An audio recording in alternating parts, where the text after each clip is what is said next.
Life Audio. Faith Over Fear is brought to you by Life Audio and is part of our Faith Toolkit series. For more inspirational, faith-affirming podcasts, visit us at lifeaudio.com.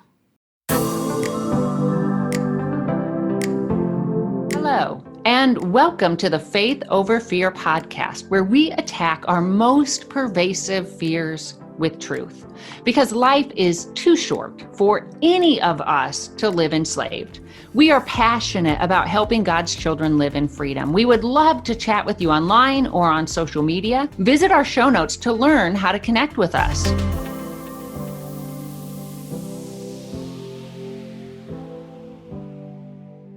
I'm Jennifer Slattery, and today's episode is part 2 of last week's discussion on finding the courage to love those who are hard to love. Most of us do not like conflict or emotional discomfort, which can make it challenging to reach out to or walk beside those who are maybe distrustful, rough around the edges, easily set off. And I think this is to a large extent because our interactions with them tend to prick our insecurities and our pride.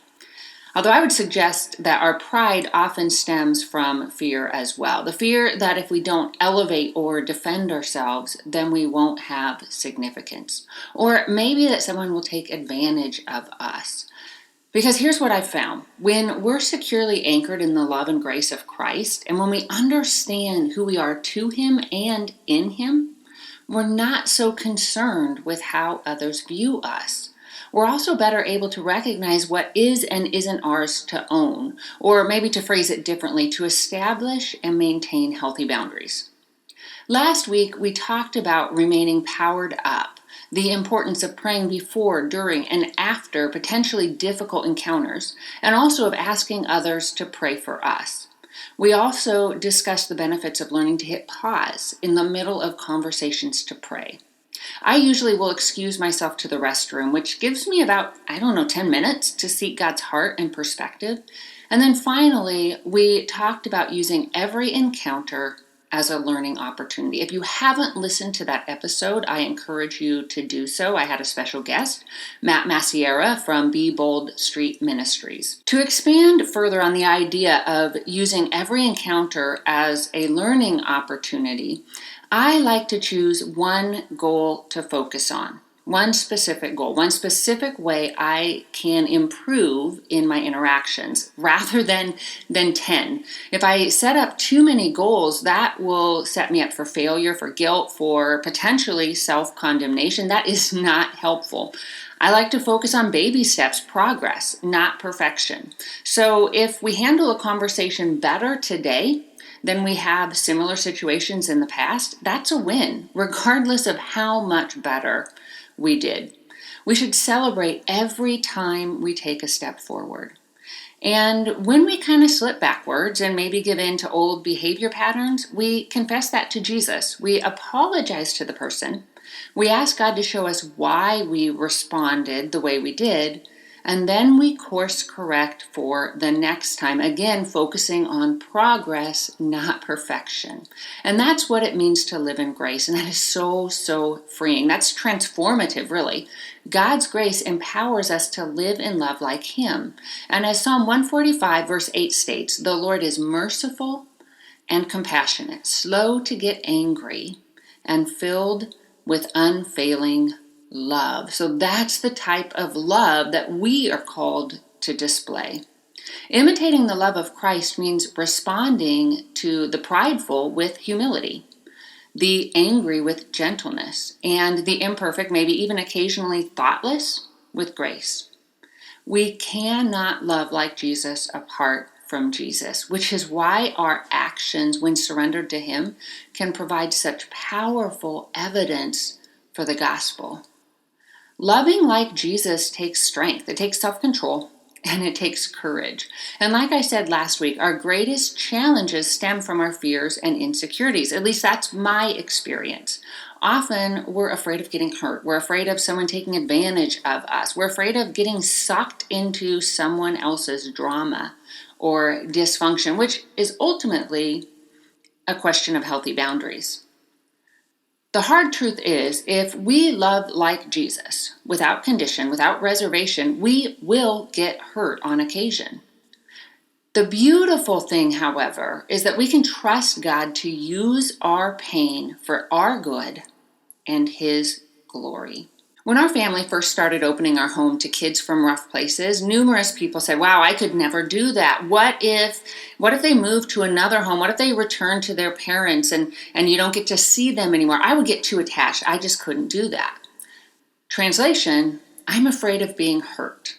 I'd rather not love than love and get hurt. I think our greater fear should be developing a hardened and self-protecting heart, the type of heart that sees those who are hurting and then turns the other way. When my daughter was growing up, I so longed to protect her from pain. But had I made that my ultimate goal, I have no doubt her growth would have been stunted, and she'd be nowhere near the compassionate, strong, giving young woman that she's become.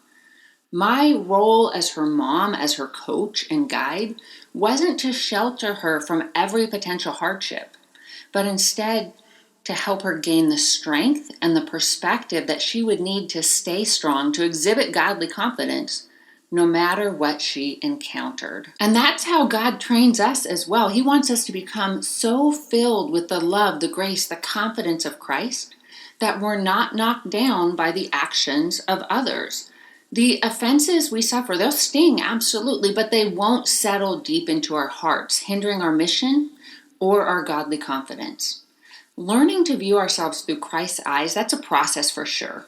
And in my experience, it's one that usually begins with introspection, prayer, and often deep healing. Now, before I get too far, I do want to say, if the person that you find hard to love, if they're a family member, maybe an in-law, you might have a history of hurt to unpack, to process, to potentially talk through and to heal from. If the other person isn't willing or emotionally and spiritually mature enough to talk things through, then I suggest walking through all that with Christ. Well, I suggest walking through all our hurts with Him regardless, as He's the only one who really sees things clearly, including why certain hurts hurt us so deeply and particular behaviors cause our muscles to clench. He knows what's really going on within us.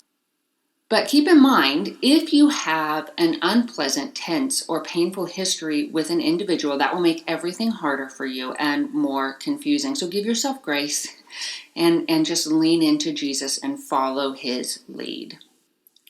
One night a while ago, after I'd finished speaking at a women's retreat, one of the ladies, she approached me to discuss a family member that she'd been struggling with. It was an in-law. And she really wanted to show this individual the love and the grace of Christ, but she had such intense feelings for the person. I hate her, she said, almost wincing when she said it. And I could tell that she felt guilty about this.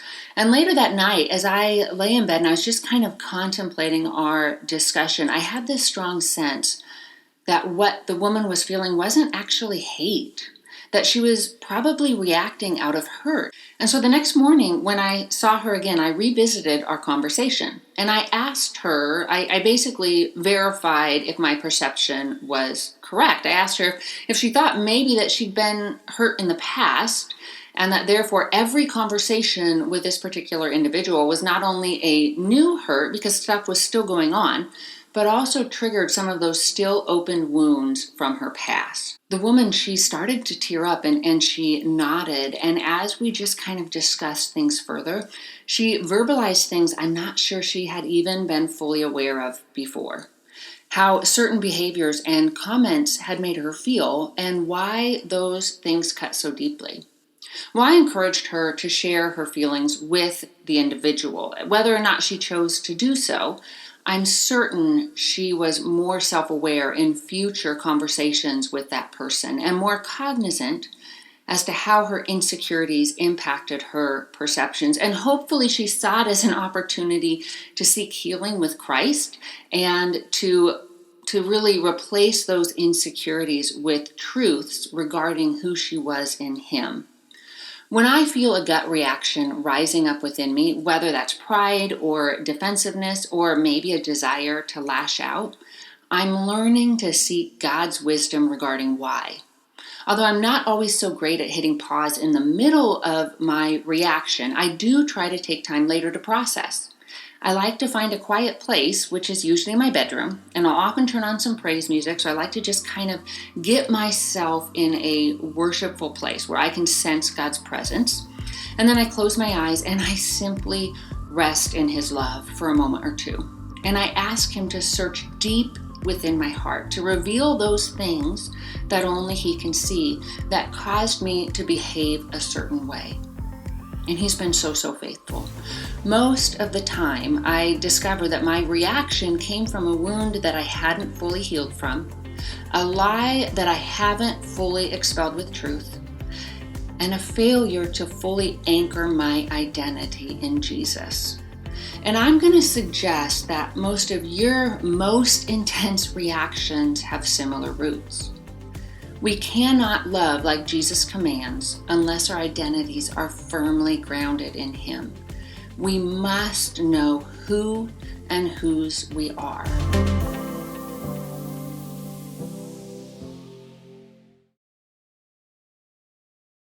Now, I share this next story in Holy Love's Becoming His Princess Bible study in week 1's video, which I'll share that in the show notes. But when my daughter was in high school, some of the teenage boys, they began calling her Ashley Slattery. And when she told me about this, my inner mama bear, it immediately sprang to the surface. But she wasn't really that affected. She just kind of gave me this strange look and she said, "Mom, I don't care. That's the stupidest thing someone could say."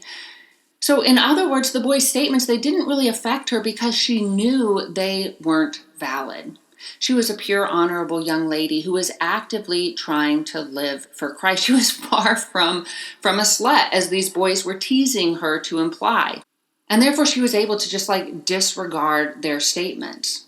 Other comments, other teasing, however, those that pricked at her insecurities, those lies that she already believed about herself, those statements she found more challenging to shrug off.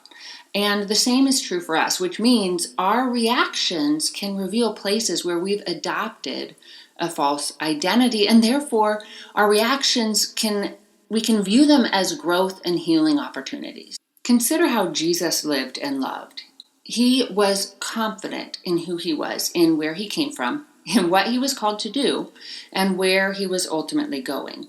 And that confidence allowed Him to love humbly and sacrificially. In John chapter 13, verses 1 through 5, we read, "It was just before the Passover festival. Jesus knew that the hour had come for Him to leave this world and go to the Father. Having loved His own who were in the world, He loved them to the end." The evening meal was in progress, and the devil had already prompted Judas, the son of Simon Iscariot, to betray Jesus. Jesus knew that the Father had put all things under His power, and that He had come from God and was returning to God. And so He got up from the meal, He took off His outer clothing, He wrapped a towel around His waist. After that, He poured water into a basin and began to wash His disciples' feet, drying them with the towel that was wrapped around Him. Now, some of us have heard this passage so many times, the passage about Jesus washing His disciples' feet, that we can easily miss its significance. But this would have been the equivalent of having the President of the United States over for dinner, or perhaps the Queen of England, only to have them get up, go outside, grab the pooper scooper, and pick up all the dog mess in your backyard, or maybe to scrub out your nasty curbside trash can.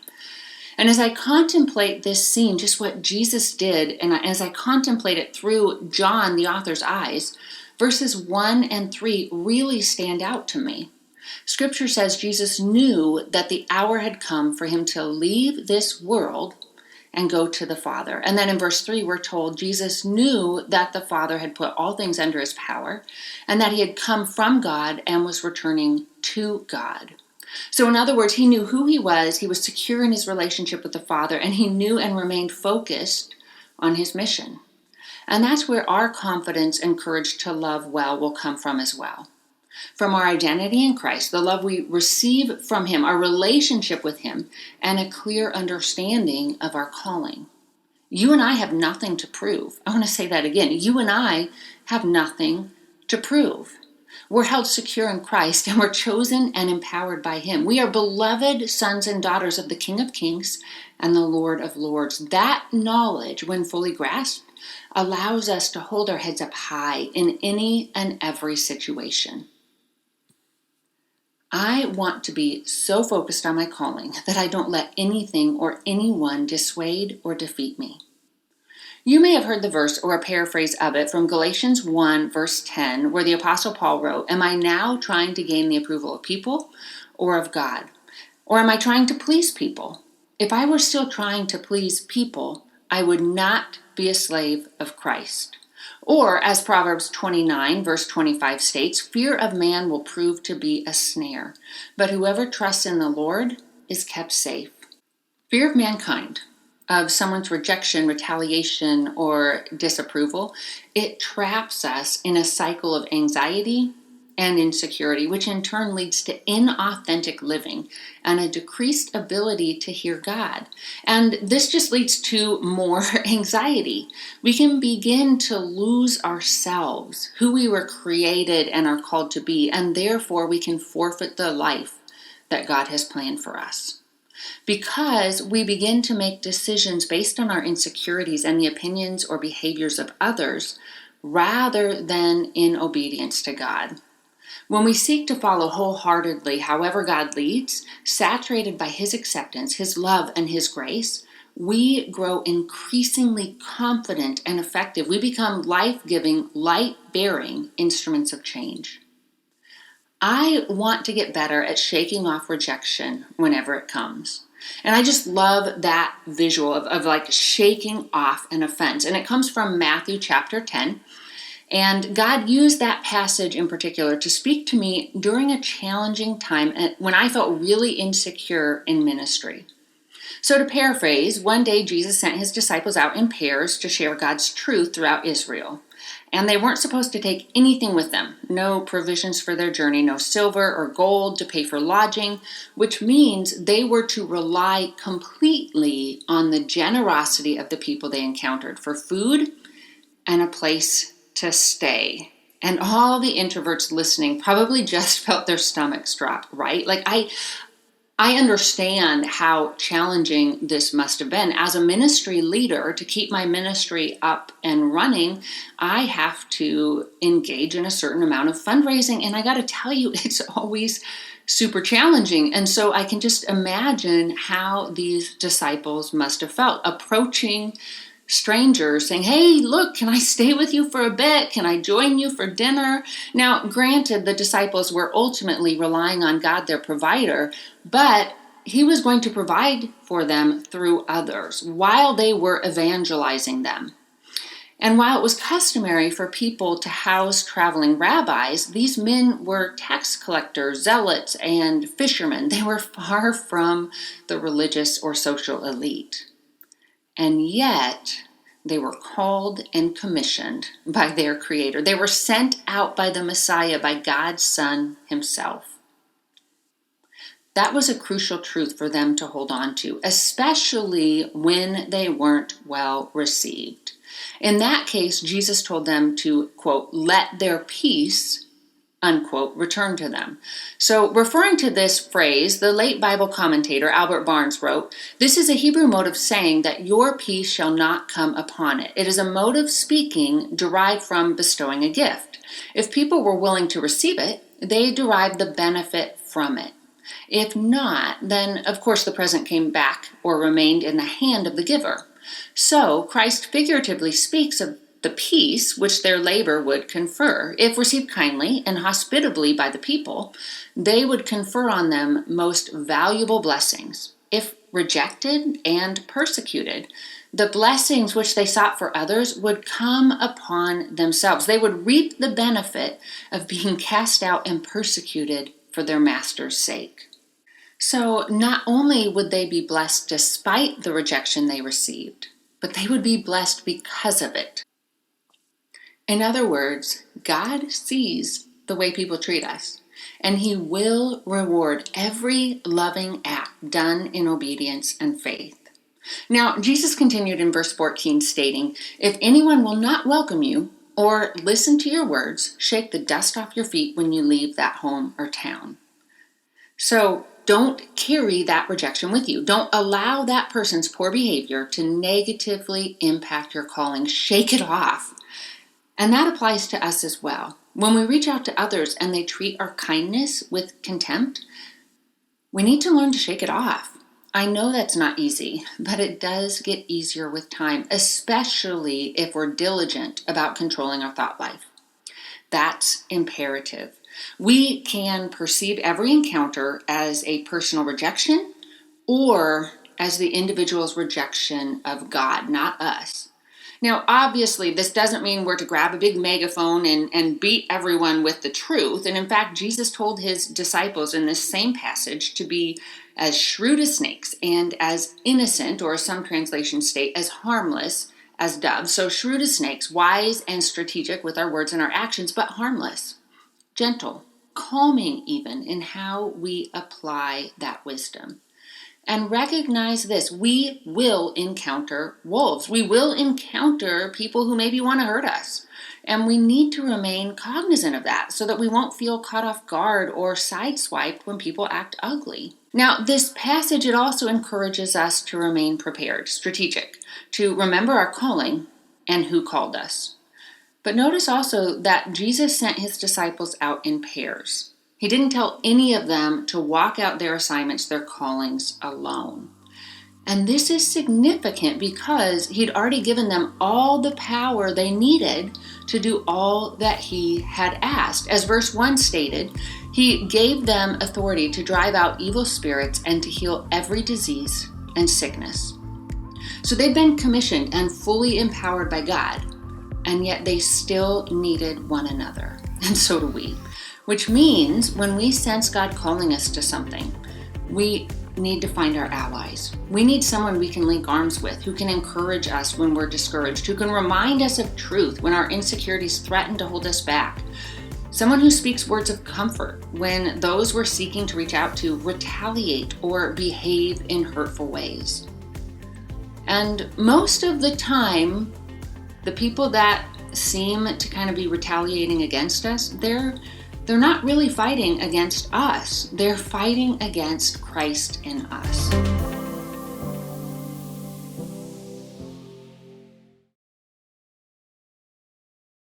During my daughter's junior and senior years in high school, she had multiple classes with one student in particular who vacillated between acting like she wanted to become friends and acting super, super mean. And my daughter was confused and insightful. And isn't that how we are in similar situations? We'll have kind of our wisdom and then we'll have moments of confusion. God will give us spiritual insight into a situation and we believe the truth he's led us to. But in our humanness, we can still wrestle with doubt and uncertainty. And what confused my daughter most was the fact that this other student didn't act this way. He wasn't quite so mean, so hostile with anyone else. I don't get it, my daughter said. I mean, I can tell she's really hurting, but she's not this way with anyone else. Why does she hate me so much? She doesn't hate you, I replied. She's reacting to the light within you. So in other words, the girl was experiencing some intense spiritual wrestling, where at times she was drawn to the light of Christ, but at other times she was repelled by it because it was convicting her. It was revealing things in her that she either didn't want to acknowledge or she didn't want to deal with. And I've seen that push-pull behavior in so many people. They're drawn to the hope and love that we display, the hope and love of Christ within us, but they're afraid to trust it. They want relationship, but their fear of rejection causes them to hide behind walls and hurtful behavior. Many times they push us away because they're afraid. They're afraid if we get too close, we're going to see them for who they really are, who they believe they are, and they're afraid that we'll declare them insufficient and deficient because that's how they feel. In their fear and their woundedness, they do the rejecting first. The people we encounter, they are not our enemies, none of them. We do have an enemy, absolutely, but so do they. We have the same enemy, in fact. And those people who seem so angry or defensive, they're Satan's victims. They're casualties in a spiritual war. Our fight isn't against other people. Scripture makes it clear it's against the forces of evil that are wreaking havoc in our world, in our communities, in our families, in our marriages. And the destruction, it is extensive. But you and I are on the A team. We're part of God's rescue mission. When we recognize that, including how enslaved non-believers are, we become filled with compassion as Jesus himself was. The Bible tells us one day towards the end of Jesus' ministry, as he approached Jerusalem, he wept and said in Matthew 23, verse 37, "Jerusalem, Jerusalem, you who killed the prophets and stoned those sent to you. How often I have longed to gather your children together as a hen gathers her chicks under her wings, and you were not willing." Now that's such a tender, almost maternal analogy, to scoop them under his protective wing, to shelter them like a mother hen does her defenseless chicks. Adding in Luke chapter 19, verses 41 to 42, "If you, even you, had only known on this day what would bring you peace, but now it is hidden from your eyes." Now keep in mind, this was the city, Jerusalem, in which Jesus would soon be crucified. It was filled with people who, prior to his execution, would be shouting, "Crucify him." Jesus knew how those people would soon treat him. He knew the hate-driven mob that would soon cry out for his death. And yet, their rejection didn't bruise his confidence. It didn't offend him. It grieved him for their sakes, because he clearly saw the root of their behavior. He knew they were enslaved to sin. He knew the life and the freedom he was calling them to, and he was deeply saddened by the depth and the strength of their deception, their slavery. May we view everyone who doesn't know Jesus with that same compassion and grace. And may our compassion motivate us to reach out with the love of Jesus in a way that reveals the wholeness, the emotional and spiritual health that he calls us to, modeling what healthy interactions and relationships look like. So that means, that necessitates establishing and maintaining healthy boundaries. And that is super, super important in all relationships. But when we're reaching out to those from hard places and dysfunctional upbringings, especially. Years ago, I was leading a very unhealthy group, one with zero boundaries that seemed to thrive on and create drama. And they had a tendency to pull others into their chaos. And I found myself getting sucked in. They were blowing up my phone, my email inbox, my messenger with quote unquote emergencies that truly weren't emergencies. And at first I tried to respond to each and every message, but then I realized I wasn't managing my other responsibilities well. I wasn't managing them well at all. So I began copying and pasting a message that said something to the effect of, "I'll be responding to my messages on Monday, Wednesday, and Friday afternoons." That was not well received. One person in particular, reading my words through some pretty deep wounds from her past, took my response as a personal rejection. And actually that happened often. There were numerous times when I established healthy boundaries that people in the group got really upset because they took them as a personal attack. And then I felt guilty, like I was being unkind and unloving by stating what I couldn't, wouldn't do, especially because I understood that the people's angry and hostile retorts came from places of woundedness. I realized that they were processing my words through their feelings of insignificance and insufficiencies, and I felt compassion for that. Overwhelmed and confused, I reached out to an older woman who had once helped lead this particular group, and her response made such sense. "When someone is drowning," she said, "you don't jump into the waves with them. You pull them onto the solid rock. You're standing on the solid rock of Christ. Pull them onto the rock of Christ." So in other words, I wouldn't help these people establish and maintain healthy boundaries by tossing mine. But by holding firmly to my boundaries, however, I could model what healthy interactions and relationships looked like. Something these individuals maybe never had witnessed or experienced prior. And this goes back to viewing every interaction as a learning experience, Through each challenging encounter, it was like God was shining a flashlight on the weaknesses, on the insecurities, and the sinful tendencies within me, areas in need of growth that I might not have seen otherwise.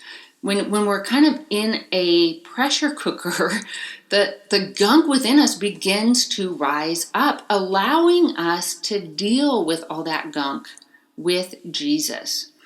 So that means, as stressful as that period was, God used it for such good, to create beauty within me, and hopefully to point the individuals I serve toward the abundant, the whole, and free life that He offers. Now, if you struggle with setting and maintaining boundaries, and I think that's a challenging skill for a lot of us, I encourage you to listen to episode 23 titled "The Courage to Set Healthy Boundaries."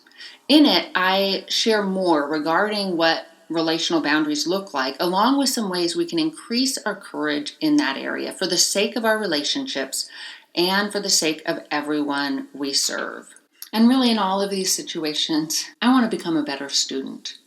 I want to remain curious and alert, observant, prayerful. I want to learn to see others, their heart, their challenges, their ill-adaptive coping mechanisms, which some might call manipulative tendencies. I want to see all of that through Christ's eyes. Well, thank you for listening. If you're looking for extra support, I encourage you to join Holy Love's private Faith Over Fear Facebook group, and also to subscribe to my 30 Days of Fighting Fear with Faith email list. I send subscribers 30 daily excluding Sundays, short and encouraging messages designed to help you grow in the confidence of Christ. So message me through my website if you would like me to add you to that list. If you haven't already done so, I would encourage you to subscribe to this podcast, then you won't miss a single episode. And make sure to share it with your friends. That can be just a great way to help them walk in the freedom of Christ as well. It would encourage me and my team if you would rate this podcast, and that also helps others to find it. Until next time, may you live as one who truly has been set free. Hey everyone, thanks for listening to Faith Over Fear, a production of Life Audio and the Salem Web Network. If you enjoyed what you heard today, we'd love for you to head over to your favorite podcast app and leave us a review. To learn more about Jennifer Slattery, or to check out any of the resources she mentioned in this episode, just head over to her website, jenniferslatterylivesoutloud.com, or check out our show notes. This episode was produced by Kelly Givens and edited by Stephen Sanders. A special thanks to our executive producer, Stephen McGarvey. For more Faith Toolkit podcasts like this, just head over to lifeaudio.com.